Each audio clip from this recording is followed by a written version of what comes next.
నిలబడుతుంది ఇక్కడ నిలబడి అక్కడ చాలా మంది ఉన్నారు. రాష్ట్ర ఒక నిమిషం రాజేష్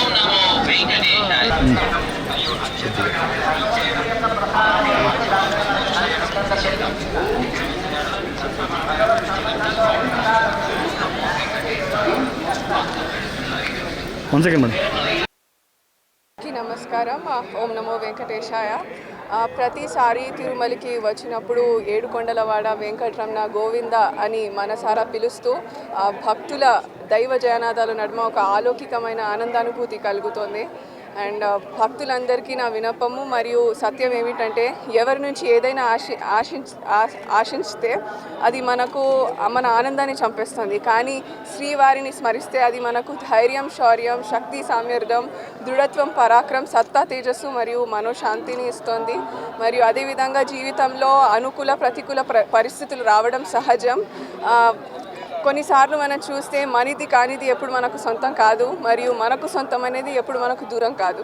కావున శ్రీనివాసుడి భక్తి మనకు సొంతం మరియు అదే ముక్తికి మార్గం. అందుకే చెప్తాను, మన సనాతన ధర్మం మరియు ఆగమ శాస్త్రాల ద్వారా మనకు లభించిన ఆచారాలు ఉదయం నుంచి సాయంత్రం వరకు మనం అనుసరించే ప్రతి కర్మలోనూ వేద స్వరూపంగా ప్రకాశించేది గోవిందుడి కథ అని నేను చెప్పగలను. మరియు అదేవిధంగా ప్రస్తుతం సమయంలో నమ్మేంత మంచివాళ్ళు లేరు, నమ్మలేనంత చెడ్డవాళ్ళు లేరు.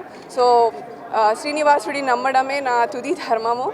ఆ తిరుమలేశ్వడితో నా బంధాన్ని బలపరుచుకుంటూ ఆ గోవిందుడి నామస్మరణము ఎప్పటికీ స్మరిస్తూనే ఉండాలి అనేసి నేను భక్తులందరితో కోరుకుంటున్నాను. మరియు అదేవిధంగా మామూలుగా మనం చూస్తే అది అఫీషియల్సే కానీ అధికారులే కానీ ప్రతి ఒక్కరికి మన దినచర్యలో ఒక విజిటింగ్ అవర్స్ అనేది ఉంటుంది. కానీ ఇక్కడ మన తిరుమల వెంకటేశ్వర స్వామి అరుణోదయ వేళనే అందరికీ దర్శనం ఇస్తున్నారు. సో వాస్తవంగా చెప్పాలంటే విశ్రాంతిగా శయనిస్తున్న శ్రీనివాసుడు నిద్ర లేచి భక్తులందరిపై తన కరుణాకృప అనుగ్రహాలను కురిపిస్తారు. సో ఈ అరుణోదయ వేళ మనకు ఒక పవిత్రమైన, అదే కాకుండా ఒక అపూర్వమైన ఆధ్యాత్మిక శక్తిని ప్రసాదిస్తోంది. కావున ఈరోజు ఉదయాన్న శ్రీవారి దర్శనం చేసుకోవడం నా అదృష్టంగా భావిస్తున్నాను. అండ్ ఫైనలీ చెప్పేది ఒకటే అండి, ఇక్కడికి వచ్చిన భక్తులందరూ చాలా అదృష్టవంతులు. ఎందుకంటే శ్రీనివాసుడి ఆశీర్వాదం పొందితే ధనం ధాన్యం పెరుగుతుంది, శక్తి వెలుగుతుంది, అధికారం బలపడుతుంది మరియు జీవితం సార్థకమవుతుంది అనేసి నేను చెప్పగలను అండి. Thank you. ప్రస్తుతానికి నేను నా టోర్నమెంట్స్ నుంచి ఒక షార్ట్ బ్రేక్ తీసుకున్నాను. అందరికీ తెలిసిందే, నేను అతి చిన్న వయసులో అంటే యావత్ భారతదేశంలో PhD కంప్లీట్ చేయడం జరిగింది at the age of 22. So ప్రస్తుతానికి నేను నా అకాడమిక్స్ మీద కాన్సన్ట్రేట్ చేస్తున్నాను.